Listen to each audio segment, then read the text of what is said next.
Скажи, о Мухаммад, если вы любите Аллаха, то следуйте за мной, и тогда Аллах возлюбит вас.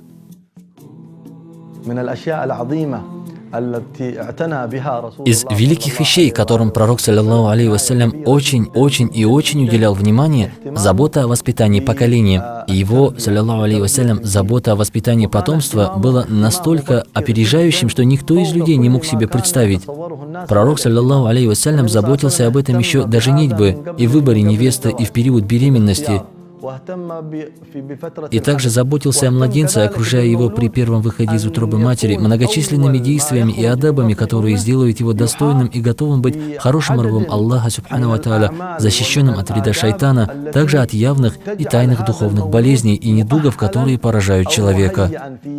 Пророк, саллаллаху алейхи вассалям, нам рассказал, что сатана ощупывает каждое дитя, когда он выходит из утробы матери. Пророк, саллаллаху алейхи вассалям, сказал, кроме Марьям и ее сына Иса, алейхиссалям. Почему?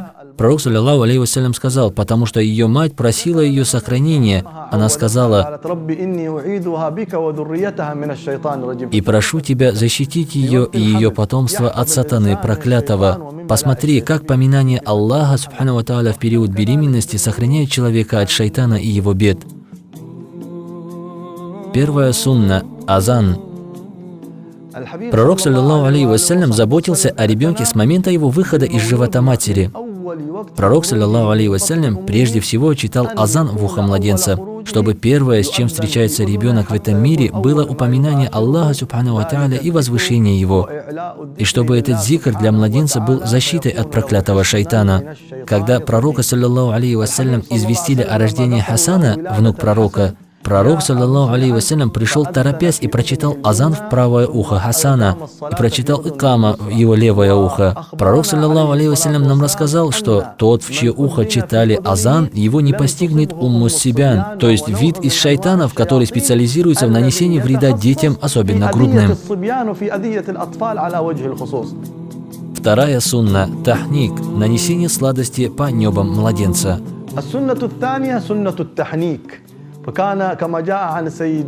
Вторая сунна – сунна тахника, как об этом говорит Аиша, радийаллаху анха, и другие, что ансары, жители Пресветлой Медины, приносили к пророку, саллаллаху алейхи вассалям, своих младенцев даже до кормления их молоком матери, для тахника и для чтения дуа. Пророк, саллаллаху алейхи вассалям, иногда брал из своей слюны, наносил ее кончиком пальца на верхнюю часть неба ребенка.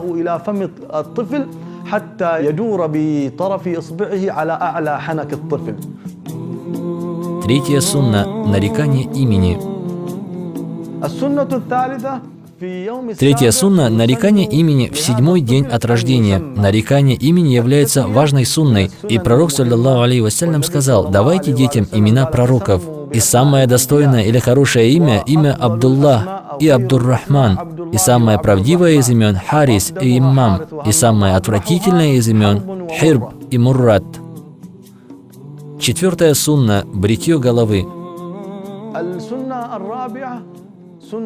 Четвертая сунна – бритье головы младенца. В 7-й день от его рождения желательно сбривать голову. Как рассказывают, в этом есть много пользы. Пророк, саллаллаху алейхи вассалям, брил голову Хасана и Хусейна. Так поступали и сподвижники. Пятая сунна – давать милостыню в размер веса сбритых волос.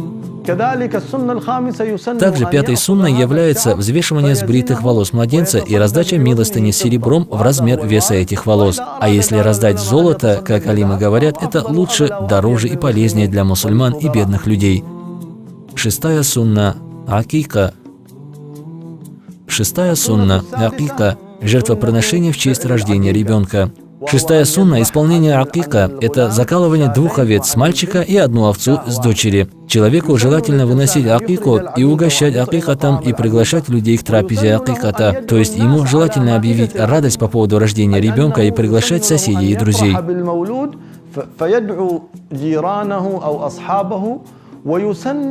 Сунной для каждого мусульманина является также отвечать на приглашение положительно, потому что пророк, саллаллаху алейхи вассалям, указывал нам отвечать приглашению к акикат. Даже некоторые алимы считают обязательным для приглашенных людей присутствие на угощении акиката.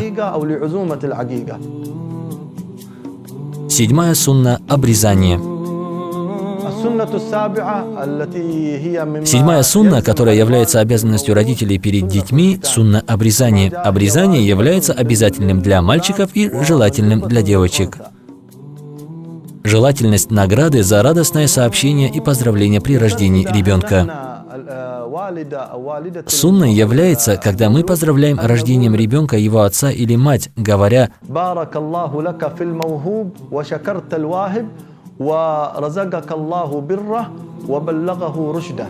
«Да благословит Аллах ваш подарок, и да внушит Аллах благодарность дарителю, и да одарит вас Аллах благочестием его, и пусть доведет Аллах его до благоразумия».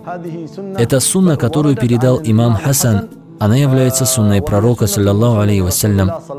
Когда мы будем внимательно соблюдать эти 7 законов, о которых мы рассказали, и будем практиковать это в своих сыновьях и дочерях, наши дети будут детьми, которые идут по пути пророка, саллаллаху алейхи вассалям. Как будет красиво, когда мой ребенок или дочь еще с начала их появления в этот свет получат медпомощь из сунны пророка, саллаллаху алейхи вассалям. Я думаю, что это будет большой причиной для этих детей в облегчении следования сунне пророка, саллаллаху алейхи вассаляма, когда они вырастут. Тогда я буду человеком, который произвел людей и последователей, идущих правильным путем, путем пророка, саллаллаху алейхи вассалям. Потому что их тела, еще в нежные и чистые дни их жизни, стали связанными с сунной и направлением и адабом нашего любимца и пророка, саллаллаху алейхи вассалям. في أيام عجينتهم الطرية الطاهرة صارت مربوطة بسنن وآداب وهدي حبيبنا صلى الله عليه وعلى آله وصحبه وسلم. Скажи: «О Мухаммад, если вы любите Аллаха, то следуйте за мной, и тогда Аллах возлюбит вас».